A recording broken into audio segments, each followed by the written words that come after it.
દરેક મારા વાલા મિત્રોને જય શ્રી કૃષ્ણ। મારું નામ કમલેશ દવે, સુરત, ગુજરાત।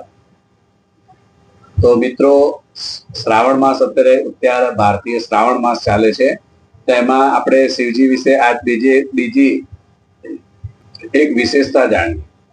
શિવજીનો જે પરિવાર છે ને, એ પરિવારમાં શિવજીના ગળામાં નાગ છે, અને કાર્તિક જે છે શિવજીનો મોટો પુત્ર, એનું વાહન છે મોર। નાગ અને મોર ને કોઈ દિવસ બને નહીં।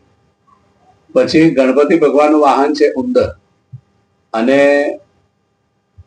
નાગ એ શંકર ભગવાનના ગળામાં નાગ છે, તો નાગ અને ઉંદર ને પણ બને નહીં। પછી પાર્વતી માતા એટલે કે જગત જનની માં, એનું વાહન છે શેર, અને ભગવાન મહાદેવનું વાહન છે નંદી। નંદી અને શેરને પણ બનતું નથી। તો મિત્રો, છતાં પણ શિવજી આખા પરિવારને લઈને ચાલે છે।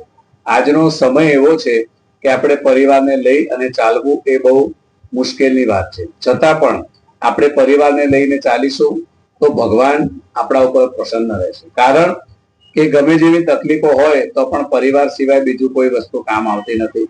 સુખમાં દુઃખમાં દરેક જગ્યાએ એ પરિવાર આપણો જ કામ આવે છે। અને પરિવારને તમે જો લઈને ચાલશો ને, તો એમાં વચમાં કોઈક વાર ઝેરના ઘૂંટિયા એટલે કે કંઈક આપણે સાંભળવું પડે, કંઈક સહન કરવું પણ પડે, તો આપણે પરિવારને લઈને ચાલી શકીશું।